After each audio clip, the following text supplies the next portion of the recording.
ഇനി നമ്മൾ പോകുന്നത് വൈക്കത്തേക്കാണ്. വൈക്കം താലൂക്ക് ആശുപത്രിയിലെ ദുരവസ്ഥയ്ക്ക് ഇനിയും അറുതിയായിട്ടില്ല. പുതിയ കെട്ടിടത്തിന്റെ പണി ഇപ്പോൾ കഴിയുമെന്ന് കരുതി കാത്തിരിക്കാൻ തുടങ്ങിയിട്ട് കൊല്ലം 3ആയി. നിർമ്മാണ പ്രവർത്തനങ്ങൾ ഇഴഞ്ഞു നീങ്ങുന്നുവെന്ന പരാതി വ്യാപകമാണ്. താലൂക്ക് ആശുപത്രിയുടെ പ്രവർത്തനം അമ്മയും കുഞ്ഞും ആശുപത്രിയിലേക്ക് മാറ്റിയതോടെ ഈ പദ്ധതിയും താളം തെറ്റിയ അവസ്ഥയിലാണ്.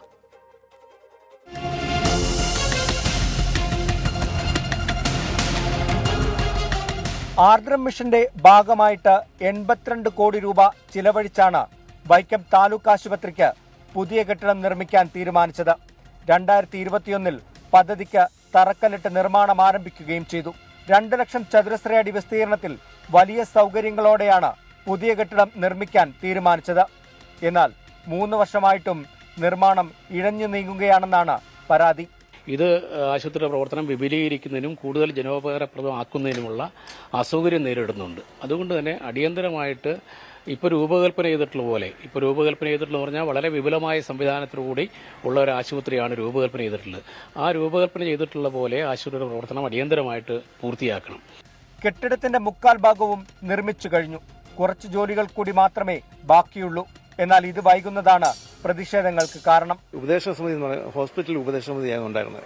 അത് മാറിയിട്ട് ഹോസ്പിറ്റൽ മാനേജ്മെന്റ് പറഞ്ഞാൽ ഇപ്പം നിലവിലുള്ളത്. മാനേജ്മെന്റ് കമ്മിറ്റി എന്ന് പറഞ്ഞാൽ ഹോസ്പിറ്റൽ മൊത്തമുള്ള മാനേജ്മെന്റ് അതിന്റെ കാര്യങ്ങൾ നോക്കേണ്ടതാണ് മാനേജ് കമ്മിറ്റി. ഇതിനകത്ത് നമ്മളൊന്നും അറിയാറില്ല. ഇനി ഒരു പ്ലാൻ, ഇവിടെ ഒരു ആശുപത്രി പ്രവർത്തനം വരുന്നതിന്റെ ഒരു പ്ലാൻ നമ്മൾ HMC അംഗീകാരം വേണം. അതങ്ങനെ ചെയ്തിട്ടില്ല. നമുക്ക് ആവശ്യമുള്ള ഫെസിലിറ്റീസ് എന്തൊക്കെയാണെന്ന് HMC പറയുന്നതനുസരിച്ച് വേണം പ്ലാൻ ഉണ്ടാക്കാൻ. അങ്ങനെ ഉണ്ടായില്ല. സ്വന്തം ഒരു പ്ലാൻ ഉണ്ടാക്കി ഇത് ഇംപ്ലിമെന്റ് ചെയ്യുകയാണ് ചെയ്യുന്നത്. ഇതിന്റെ തടസ്സപ്പെടാൻ നമ്മൾ അന്വേഷിക്കും ഫണ്ടില്ലെന്നാണ് അവർ പറയുന്നത്. നിലവിൽ ആശുപത്രിയുടെ പ്രവർത്തനം അമ്മയും കുഞ്ഞും ആശുപത്രി പദ്ധതിക്കായി നിർമ്മിച്ച കെട്ടിടത്തിലാണ്. ഇതോടെ ഈ പദ്ധതിയും നടപ്പാക്കാനാകാത്ത അവസ്ഥയുണ്ട്. ജോലികൾ അവസാന ഘട്ടത്തിലാണെന്നാണ് അധികൃതർ പറയുന്നത്. വയറിംഗ് ജോലികളും ടൈൽ വിരിക്കുന്നതും കൂടി പൂർത്തിയായാൽ ഉടൻ തന്നെ കെട്ടിടം തുറന്നു നൽകാനാകുമെന്നും വിശദീകരിക്കുന്നു. ചെറിയ കുരുക്കുകളാണ്. അതഴിച്ച് അവസാന ഘട്ടത്തിൽ എത്തി നിൽക്കുന്ന ഈ കെട്ടിടത്തിന്റെ പണി പൂർത്തിയാക്കി ജനങ്ങൾക്ക് നല്ലൊരു ആശുപത്രി തുറന്നു കൊടുക്കണമെന്നാണ് ഉയരുന്ന ആവശ്യം. കോട്ടയത്ത് നിന്ന് ഷിബിൻ ബഷീറിനൊപ്പം ടോബി ജോൺസൺ, 24. പൊതുജനം കഴുതയല്ല സാർ. അവിടെ നിർമ്മാണ പ്രവൃത്തികൾ 3/4 ഭാഗവും കഴിഞ്ഞിട്ടും കെട്ടിടം ഇനിയും പ്രവർത്തന സജ്ജമാകാത്തതിൽ രോഗികൾക്കും കൂട്ടിരിപ്പുകാർക്കും ഒക്കെ ഉണ്ടാകുന്ന ചില്ലറ ബുദ്ധിമുട്ടല്ല പൊതുജനങ്ങൾക്ക് പറയാനുള്ളത്. കേൾക്കാം. ഏറ്റവും കൂടുതൽ ബുദ്ധിമുട്ട് അനുഭവിക്കുന്ന വൈക്കത്തുള്ള തൊട്ടടുത്ത പ്രദേശങ്ങളിലുള്ള പാവപ്പെട്ട ആൾക്കാരാണ് ഏറ്റവും കൂടുതൽ ബുദ്ധിമുട്ട് അനുഭവിക്കുന്നത്.